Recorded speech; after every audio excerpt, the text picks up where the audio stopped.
here to discuss all things NRL, AFL and anything sports related. Please give a warm Aussie g'day to the footy fanatic and America's own Corey Jackson in Outside the Sheds. Greetings, salutations, and welcome. Let's throw one more in there. Welcome to Outside the Sheds. I am your host, Corey Jackson, your Shedadamus, even though you really wouldn't call me a Shedadamus after those first week picks. But Shedheads, it doesn't matter. To me, the most important thing is the season has begun, and both seasons have begun because after last night's Bulldogs-Dees match, we are in to the NRL and to the AFL for 2022. And I can't really express my excitement. I will tell you after the week one scores, results, whatever you want to say, I'm even more excited about the season now than I was on the cusp of the season starting. Now, let's get into the 40-20 because we've got a lot to cover because we have, we're going to go into the AFL picks of what I think the season is going to culminate into and all that type of stuff. But Shedheads, I want to go over the scores of this last week that we just experienced. And my excitement was not tempered with the performance of the Manly Sea Eagles on last Thursday night's match because the Penny Panthers destroyed them 28-6. And I know that there was a lot of talk that Manly they had something to prove. They had something to prove against Penrith, and the start that they had last season, going out of the box, 0-4, 0-17, 0-900, whatever, it was a horrible start to the season. And Desi Hazard was under pressure to turn the ship, to right the ship. A lot of people will say, and they will point to the Corso race, the fall in the bathroom for Turbo. But Manly had to come out of the gate firing this year. Everybody came through. I know Josh Alloway and Schuster and a few of the guys that you kind of need for Manly were not in there. But besides those two guys, and I do think, and I said this last week, that Schuster is going to be, he's a huge key loss right now for Manly. And I think he's going to be, I think when the ship gets started to get righted and they start going in the right direction, it will not be coincidences when Schuster gets back into the lineup. But they got dismantled. Penrith shut down Tommy Turbo and beat them 28-6. And it might not even have been that close.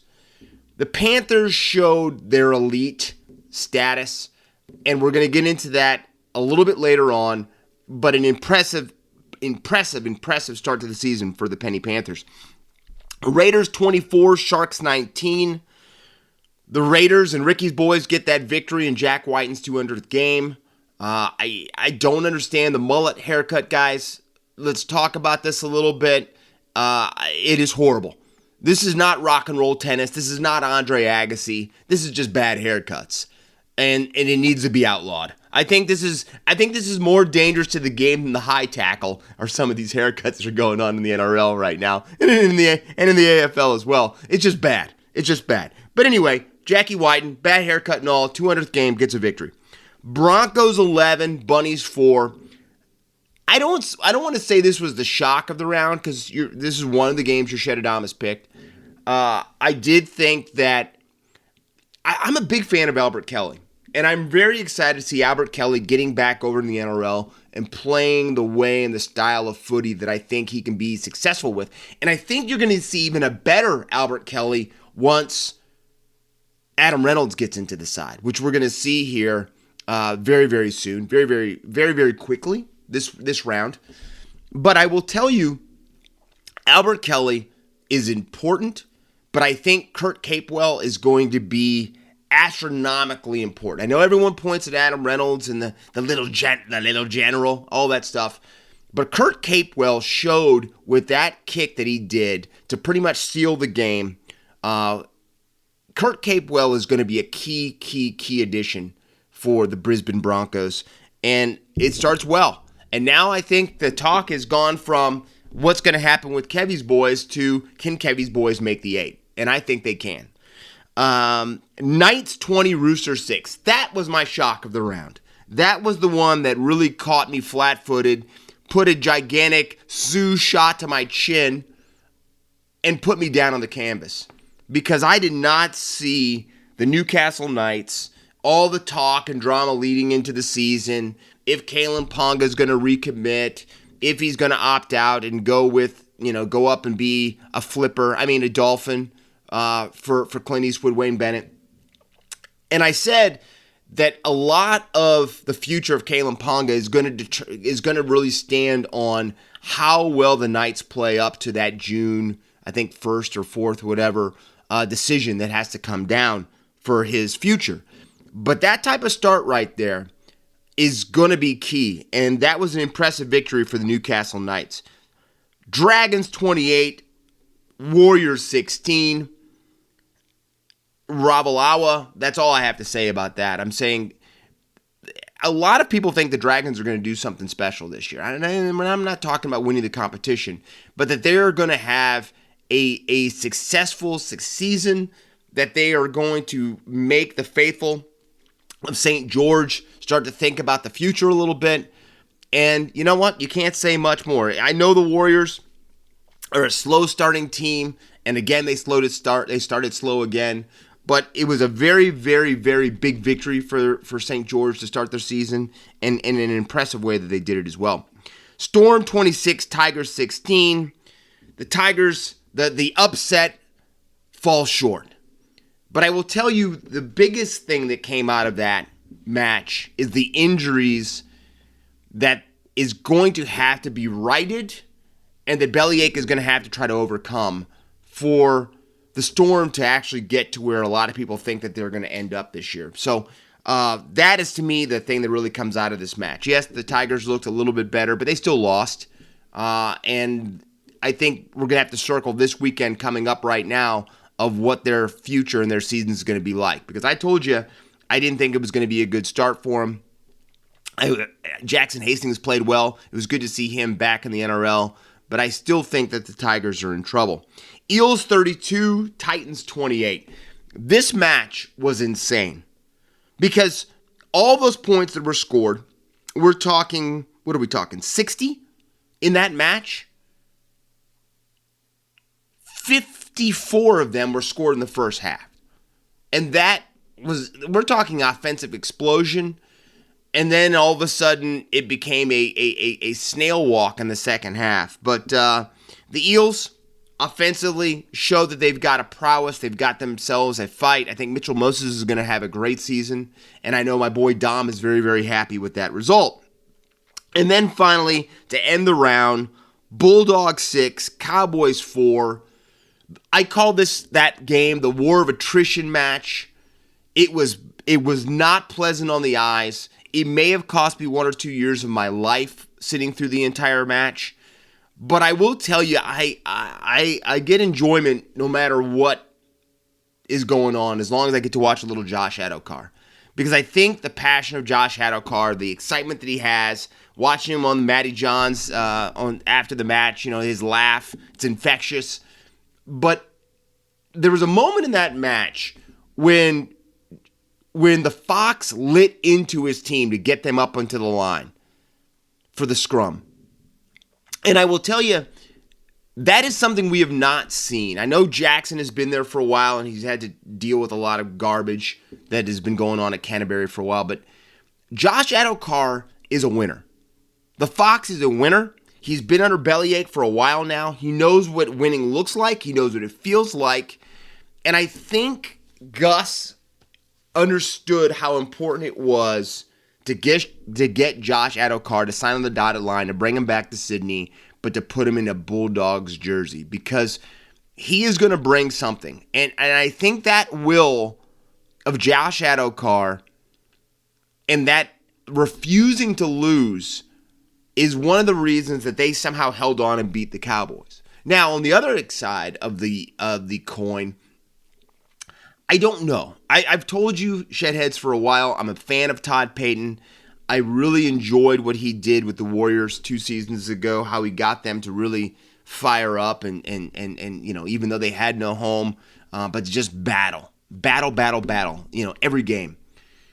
But I think he's missed a lot with his beginning of his coaching career with the Cowboys. And I think the number one thing, and it may be where he unfortunately leaves himself on the battlefield, is on the battle of resting the Coltrane of that team.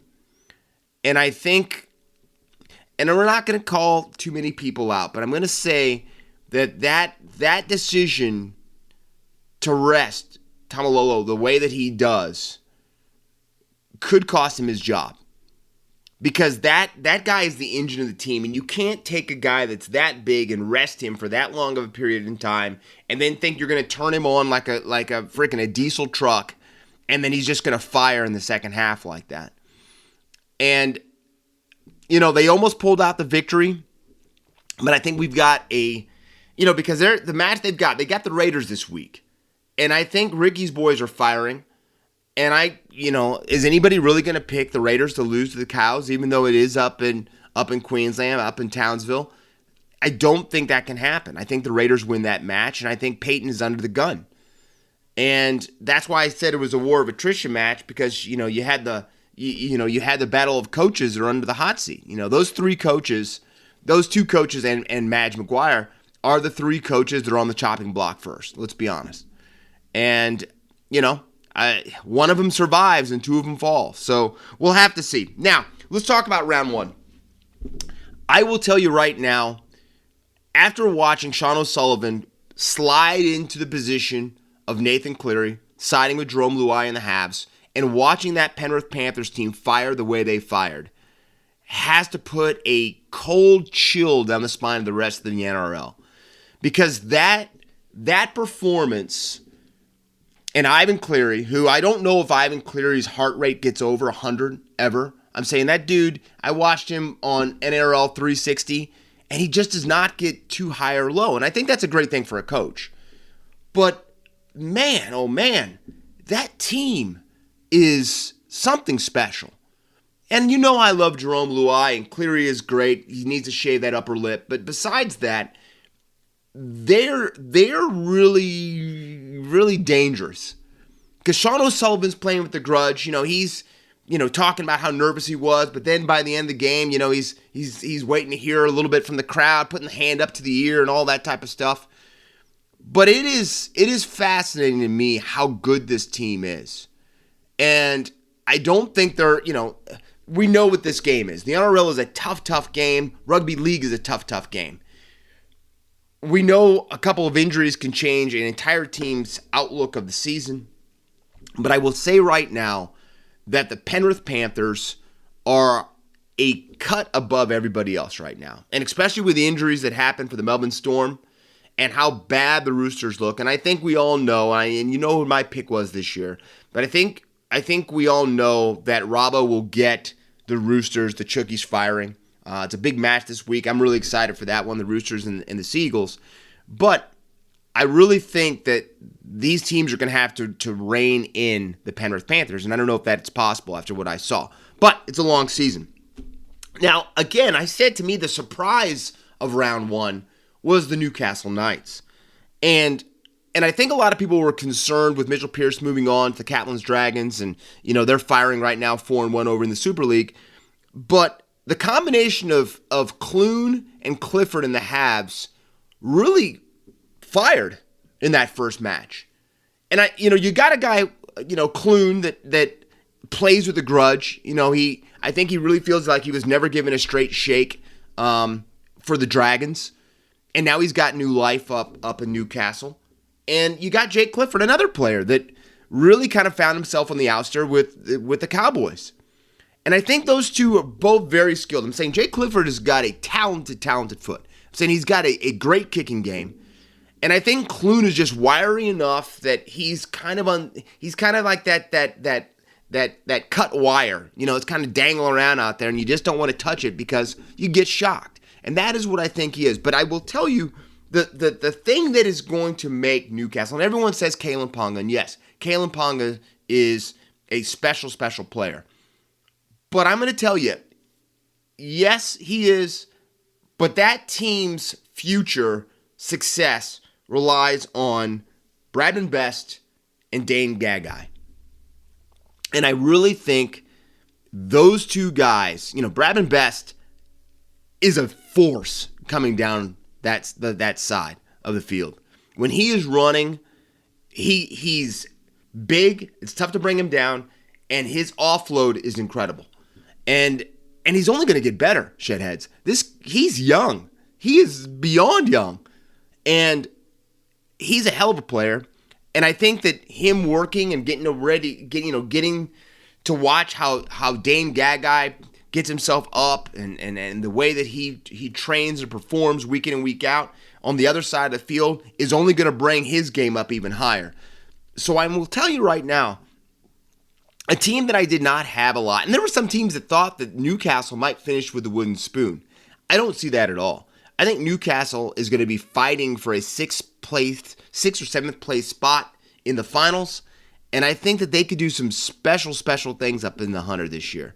And I'm not going to take that all as Joey Johns getting up there and working with the Halves and that team, but there was a strike about them, and they made the Roosters look bad.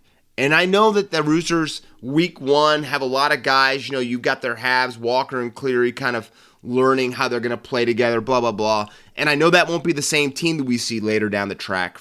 That's just what happens with the Roosters. They excel to excellence. That's what they do. But they made them look like they didn't even almost deserve to be on the field with them. The Newcastle Knights did. And that does not happen often for a Trent Robinson team. So I think that all my friends up in the Hunter, you might be in for a very exciting season of Newcastle footy. Now, unfortunately, we have to talk about some of the negatives of week one, round one, and that is the injury. I'm talking the medics were in full effect, and there's a lot of red crosses now on players that are very, very important for their teams. And I think it doesn't get any more troublesome than what's happening for the Melbourne Storm, because in that match, in that victory, they lost co-captain Christian Welch, which we all know, an Achilles injury season, George Jennings, ACL season, and then you had the Wombat, Brandon Smith, early in the match. I'm saying within the first 5 minutes, breaks his hand, and he's out 5 weeks in his last season with the Storm. And you watch Bellyache's face, Craig Bellamy's face at the press conference after the match. And I know that there is a decision coming up for him if he wants to continue coaching or if he wants to go upper management with the Storm, whatever. But I think he knows that he is going to have to pull out one of his best coaching jobs of his career this season. Now I know he's getting Munster back this week, and I think that is going to be a huge lift for that team and the weight on Craig Bellamy.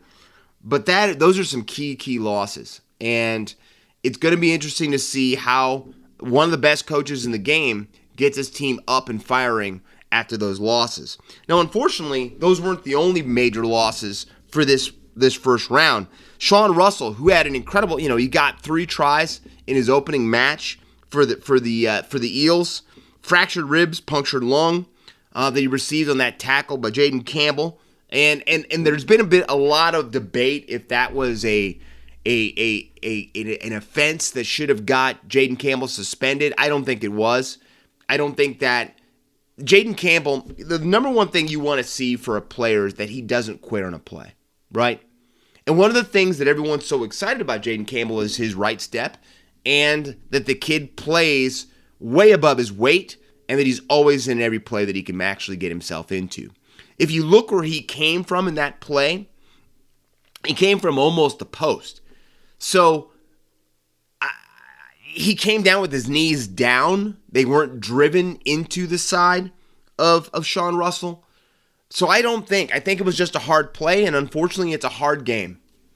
And if it wasn't for the incident, quote-unquote incident last year for the Roosters and the horrible officiating that happened there, I don't think we'd even be talking about this.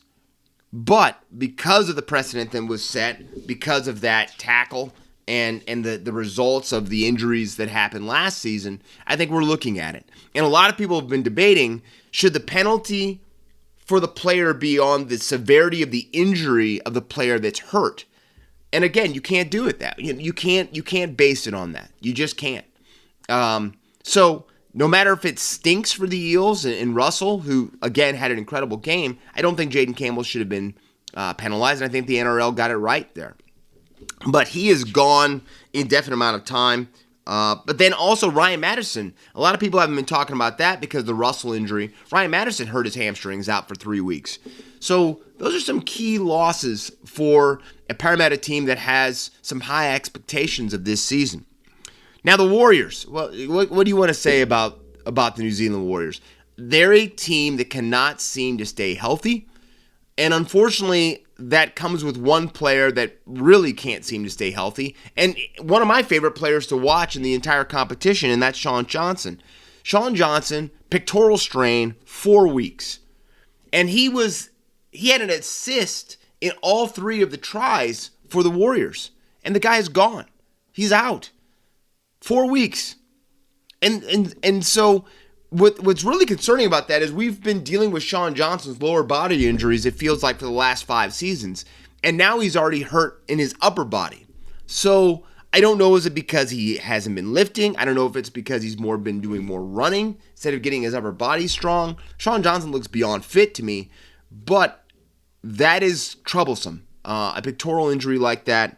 Hopefully he comes back and it's really just a blip in the road. But again, that's still 4 weeks for a major signing, and we know how bad the Warriors usually start their seasons. And I don't think they can have that happen again and for them to be able to right the ship. So it's going to be interesting to see.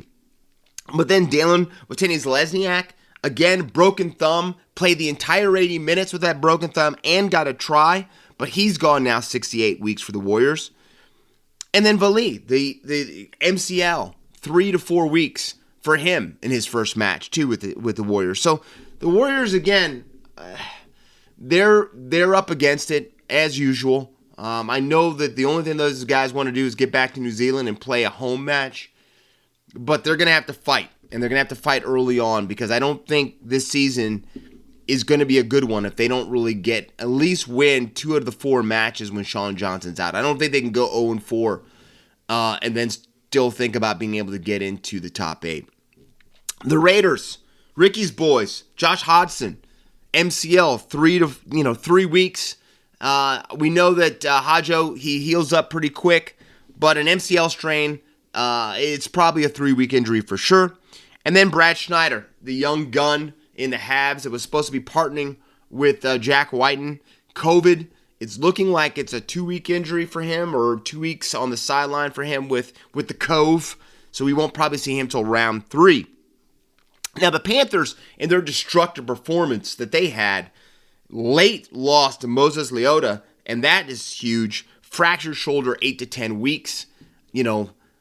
Again, how the Penny Panthers are playing, they'll just put somebody else in there right now. But again, that's still key. When you get a guy that's going to miss that much time, and the match that he played and had, I think it'll be a major loss for them. And then the Dragons, Woodsy, Aaron Woods with the divine headband, pulling up lame with that hamstring, and that's an indefinite. Who knows, with a guy that size, Woodsy's age, how long he could be on the sideline. But some major injuries that came out of round 1 that could affect some teams going forward. Now, in a development that's really happened off of the back of this injury is that Sean Johnson pectoral injury, and a lot of the shakeup that's going on with the Warriors because of that. And it's a key thing for me to watch going into round 2, that Reece Walsh is back from his suspension. Hope his nasal passages are clear. But Reece Walsh is back, so he'll be back in the fullback position. But that means now, Chanel Harris-Tavita, where does he go? And what's happening, we found out, is that this is going to cost Cody Nikorima his job in the Halves. And that kind of shocks me a little bit. But again, I think we've always said this. We talked about it a few episodes ago of Outside the Sheds about having so many halves and that there's going to be an odd man out. And the odd man out is Cody Nikorima because Nathan Brown is going to move Chanel Harris-Tavita to the 5/8 position. And Ash Taylor's back in. That's right. I had to do it for effect. I had to do the pause for effect. But Ash Taylor is going to play the halfback position for the Warriors going forward, as long as Johnson's out. And I think what a turn of events for Ash Taylor. You know, a guy that couldn't find a team for the longest period of time, got a trial start. You know, they gave him a little bit of a contract to see how he looked at camp, and he's parlayed that into a one-year contract, and now he finds himself starting round 2 for the Warriors as the halfback. And who knows? I'm saying if a lot of people thought Ash Taylor had the skill to go back to Brisbane and to possibly be the resurrection for the Brisbane Broncos if he would have re-signed there.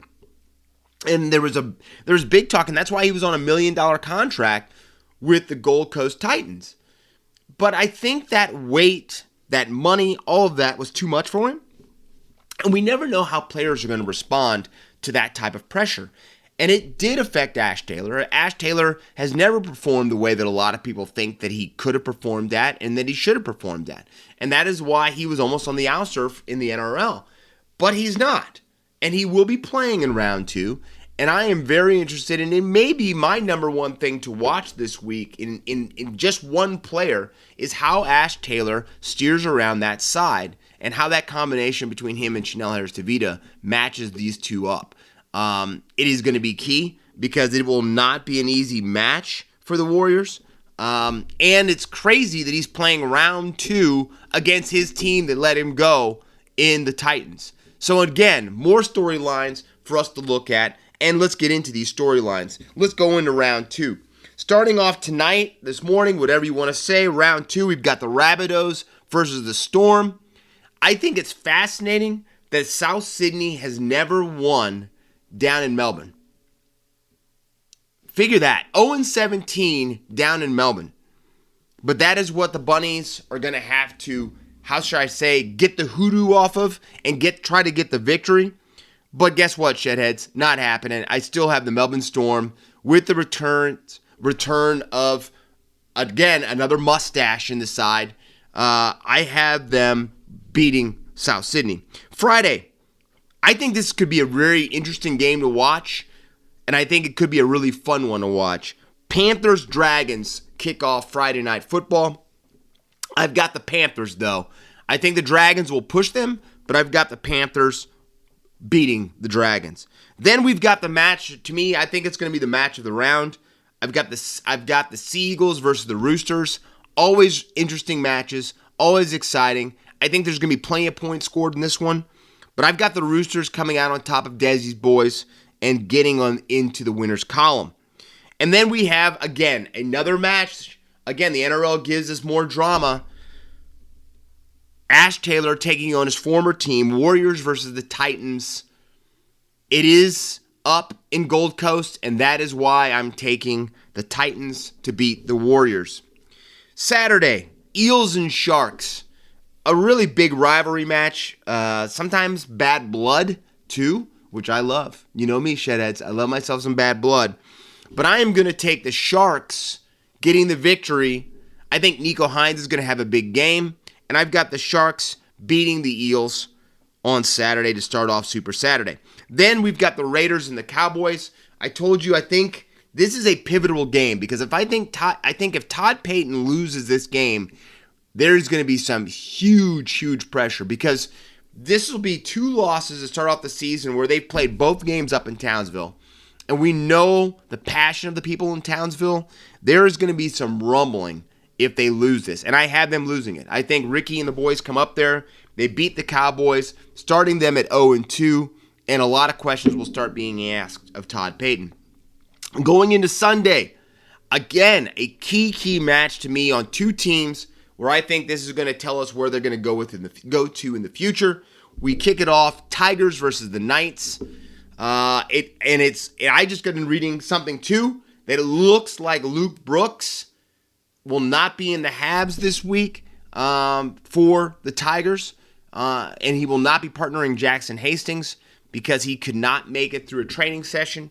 So that is key. It's something to watch to see if Luke Brooks can get back healthy in time to get back in the halves of Jackson Hastings. I also think it's funny because this offseason there had been talk that Luke Brooks might have played for the Newcastle Knights, and there was a big push to bring him in to take the place of Mitchell Pearce.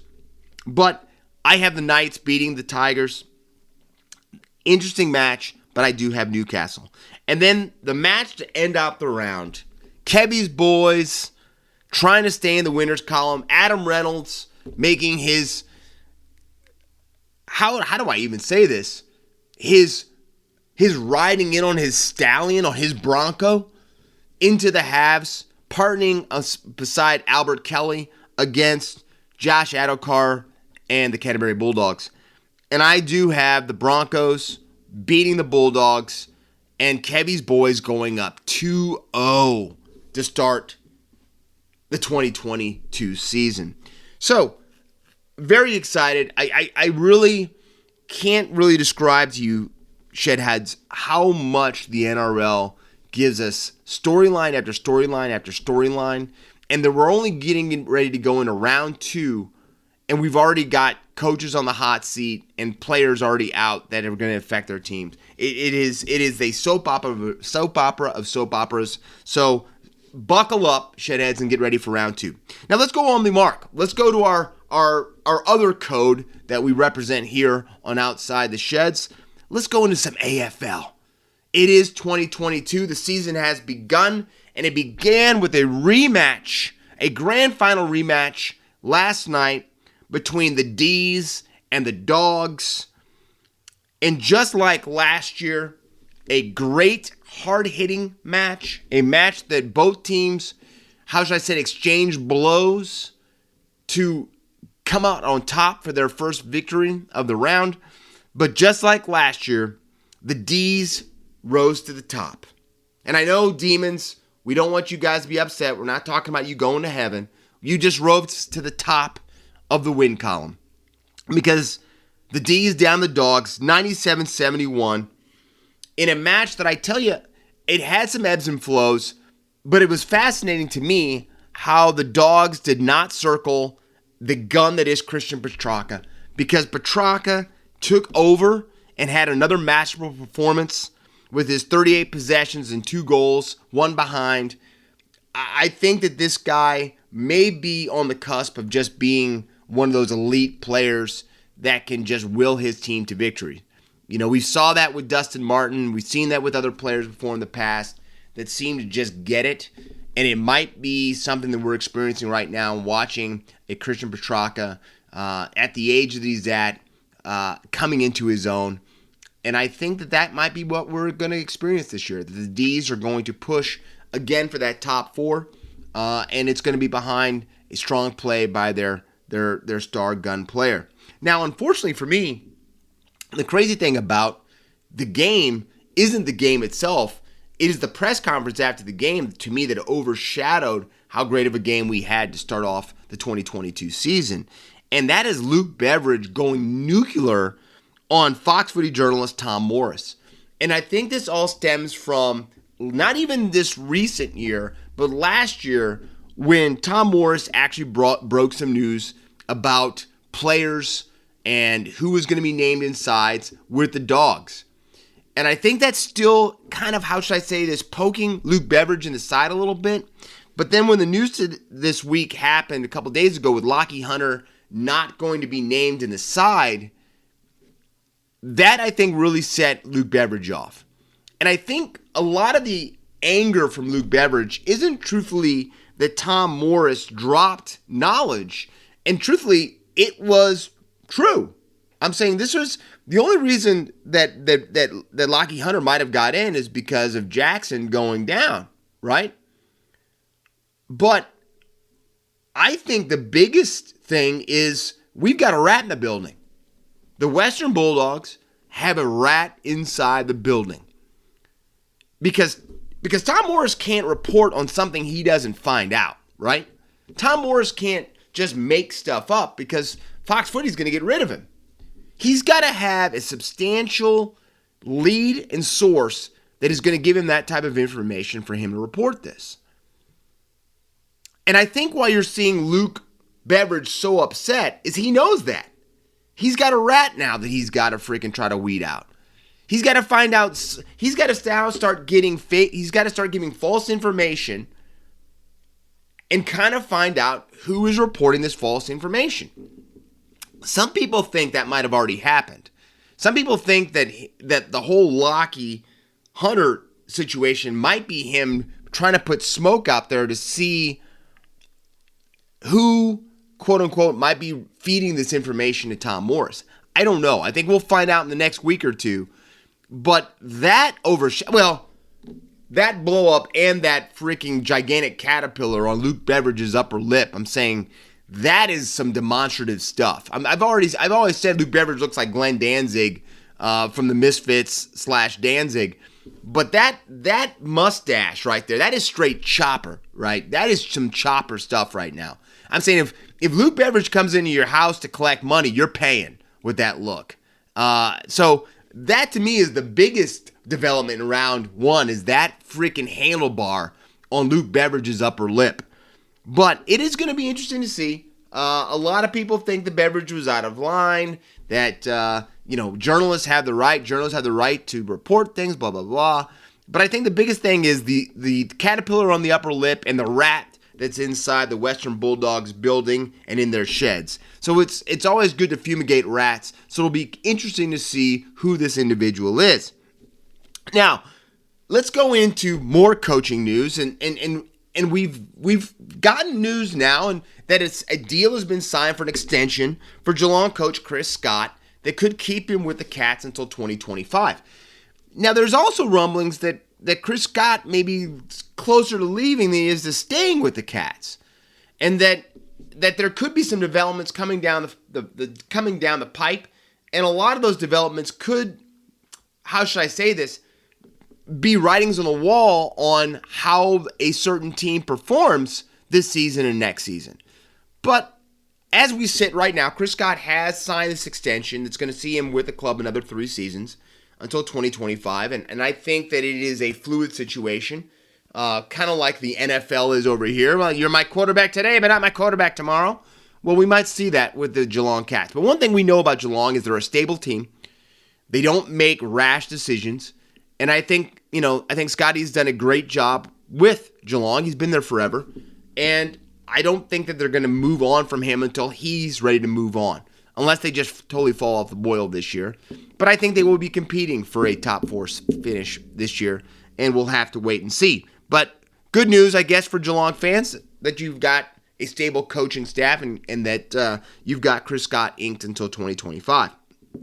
Now, we talk about injuries a lot on Outside the Sheds because we are dealing with 2 sports that are very, very brutal, 2 sports that, unfortunately, finishing the season is almost a war of attrition. But when we get a chance to report great news on Outside the Sheds, we jump at this.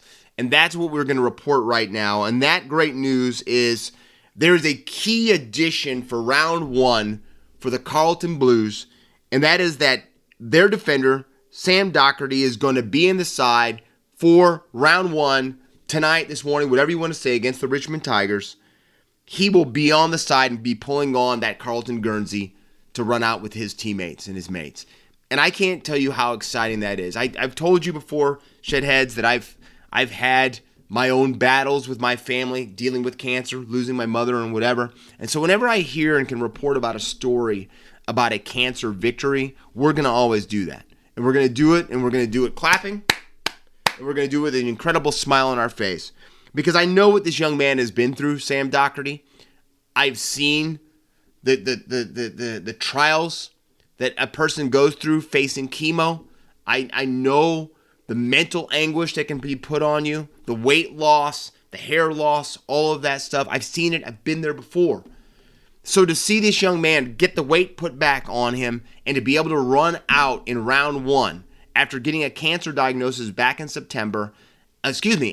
August, and starting chemo in September, and to be in there and to be able to fly out there, I can't say that the Carlton Blues are my team of teams, but I can say that a cancer survivor is one of my players of players. So I will be rooting for Sam Doherty all season, and I hope he has a flyer of a game tonight against Richmond to kick off round one.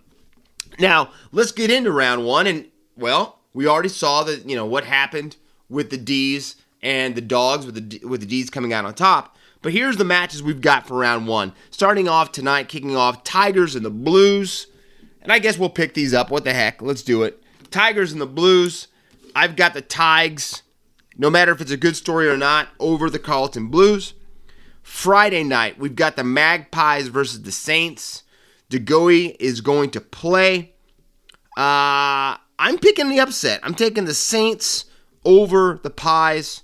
And then we've got the Bombers versus the Cats. I'm taking the Geelong Cats every day of the week in that one. Saturday, we've got the Swans versus the Giants. I think this is going to be we know this. It's the battle for Sydney. But I think after what I've heard about what's going on with the Swans, I'm taking the Swansies. I'm taking those fighting white birds, unless they're the Black Swans. Then we've got I think a key match. I think this is one to circle as maybe my match of the round. We've got the Power versus the Lions at the Gabba. And I'm taking the Power in this. I think that Port Adelaide I'm going to tip it early. The Power are one of my top 4 seeds. They're going to be going into the finals.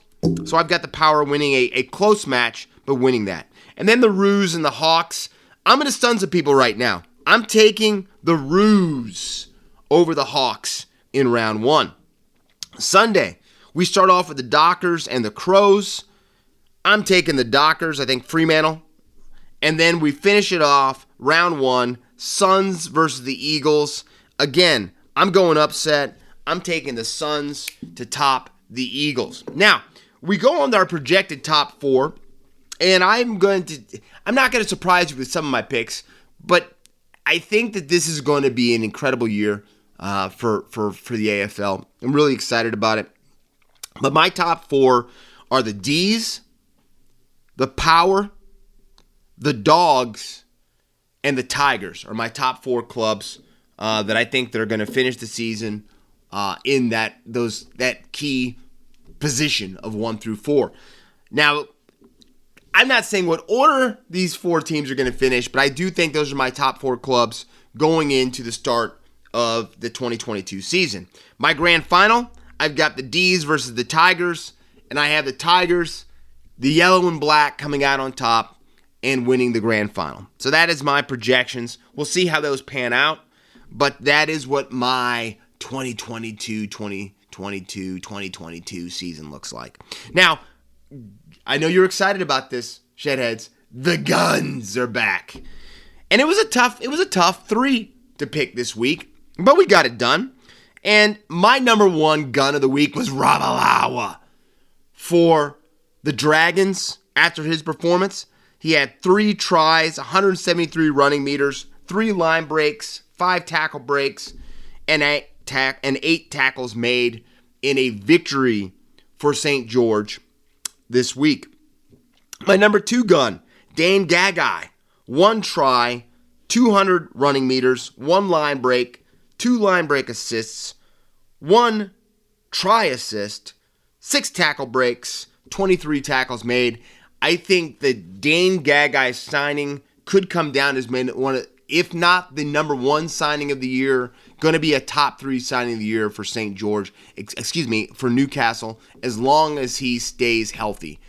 He was strapped up pretty well on that right leg, but I think if Dane Gagai can finish the season, I think you will see Newcastle in the top 8. And then my number 3 gun, Christian Petracca, after the performance he had last night to lead the Dees to their victory over the Dogs.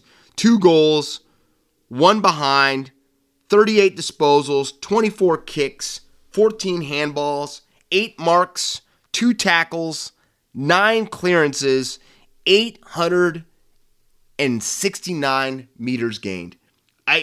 You can't say that. That is world class, that performance. And that's round 1. So I think Christian Petracca, I think the Dees are poised to go back, and I think they will be in the running to repeat as the champions for 2022. Now, as we go to outside the bubble, I didn't know which way to go with this because we could talk about the GOAT coming back, all that type of stuff, and we'll talk about that a little bit. But my number one story has to do with sports, politics, and world event, and that is, unfortunately, what's going on with Russia. Unfortunately, what's going on,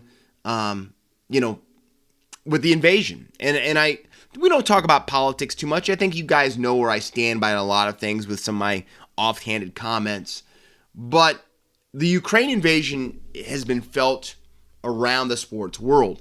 Maybe not as much for the two sports that we cover here on Outside the Sheds, but I think we've all seen it. I think we've seen some horrible, horrible visions on television. We've read horrible stories.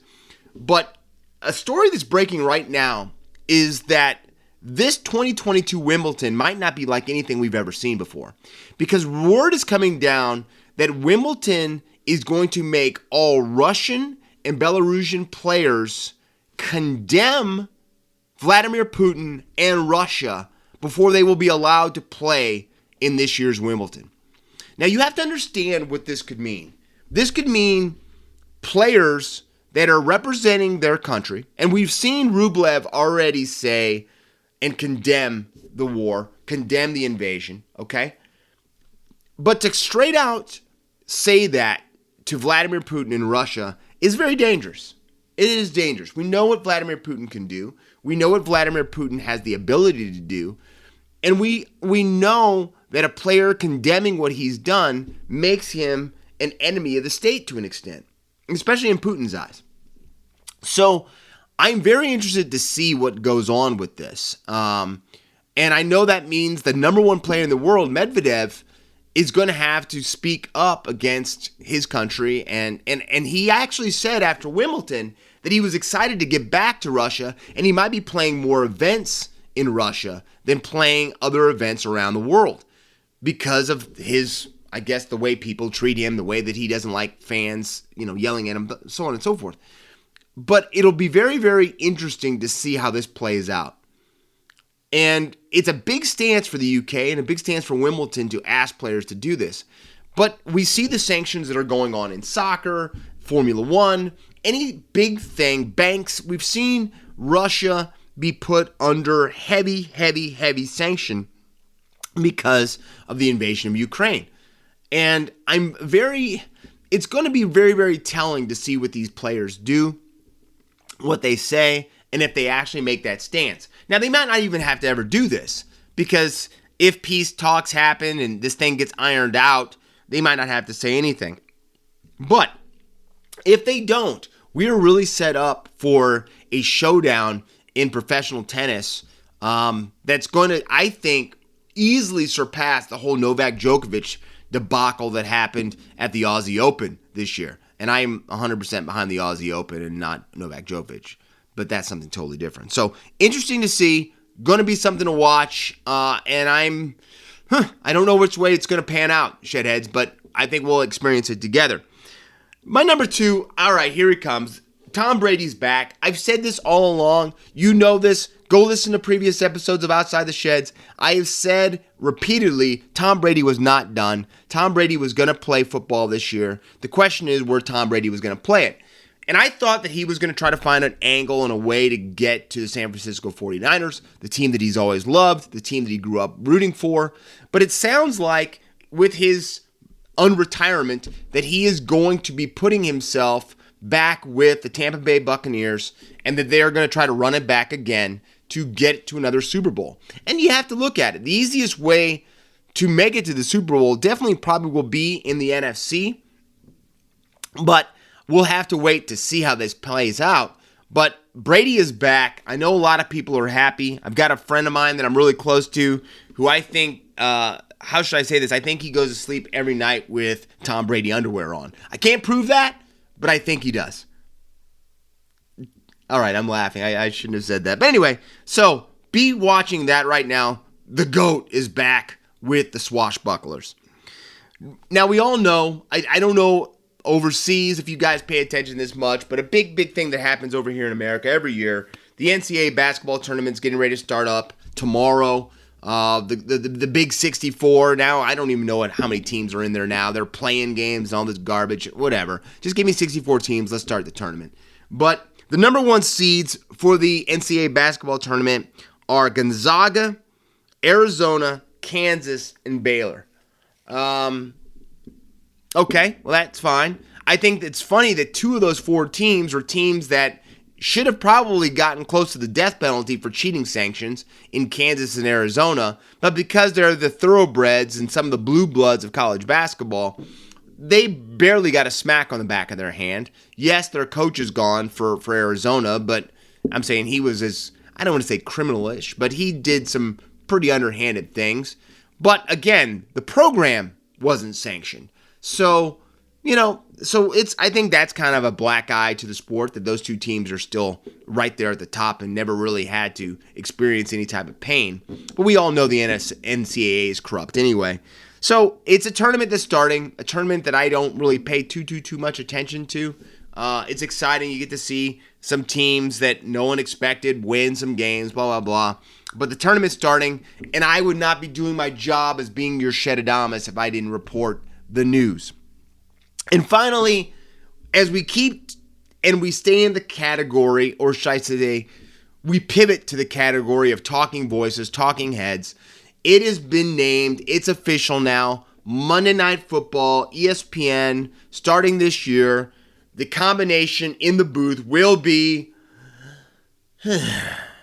Joe Buck, Troy Aikman, coming over from Fox, being your voices for Monday Night Football. Now, I guess one positive about this is you're only going to have to hear these guys once a week, and that is on Monday night. We won't have to worry about listening to them on Thursday night and then on Sunday football. But we still have those two guys together. The Batman and Robin of comb-overs and Acme Brick we'll have to listen to on Monday Night Football. We already know that, Greasy is already taking a job working coaching for the 49ers. But, I'm a big fan of Louis Riddick. I think he should be a GM somewhere. Hopefully he gets a GM position, but we'll have to wait and see. A couple other things staying in the NFL, getting away from those two talking heads, is that there's big rumor that Baker Mayfield may be on the outs with the Cleveland Browns. The Browns are allegedly meeting with a very, very important quarterback that is not played for Houston, Deshaun Watson. Let's just say his name, Deshaun Watson. And that the Brownies may be really looking at Deshaun Watson to come in and take the place of Baker Mayfield. But I think no matter what happens with the Instagram message that Baker Mayfield left yesterday, it does not look like he will be making a return appearance in Cleveland. And this might be like one of those ABC dating shows, if that falls through and Deshaun Watson does not come to Cleveland, how they're going to try to court Baker Mayfield to come back and to say that they loved him all along. And then finally, Von Miller has circled his landing spot after winning his Super Bowl with the LA Lambs. I guess we can't call them that anymore. The Rams, after winning their Super Bowl. Von Miller has signed and inked a deal to go to the Buffalo Bills. He's now a member of the Bills Mafia. And we will see if this helps the Bills finally take that last hurdle to get over the step to win themselves a Super Bowl they feel they should have won or at least played in this season. So, with those key developments, key stories outside the bubble, there you are, Shedheads. Another episode of Outside the Sheds is in the books. I've got you ready and prepared for round 2 of the NRL and round 1 of the AFL. Make sure you tune in. I'm excited. I'm allegedly going on a good St. Patrick's Day wine extravaganza, even though your Shedadamus is on the dry right now tomorrow. So we'll see how my sleep goes tonight with with this match and the Tigers match too. So with that being said, enjoy your week. Stay safe, most importantly. Stay out of trouble. Don't get caught. But until next week, enjoy your footy. I am your Shedadamus. I am Corey Jackson. You have been listening to Outside the Sheds. See ya! And that was another fantastic episode of Outside the Sheds with Corey Jackson, talking all things NRL, AFL, and all things sports. So please remember to smash the subscribe button and share this with your family and friends and show them what Australian sport is all about.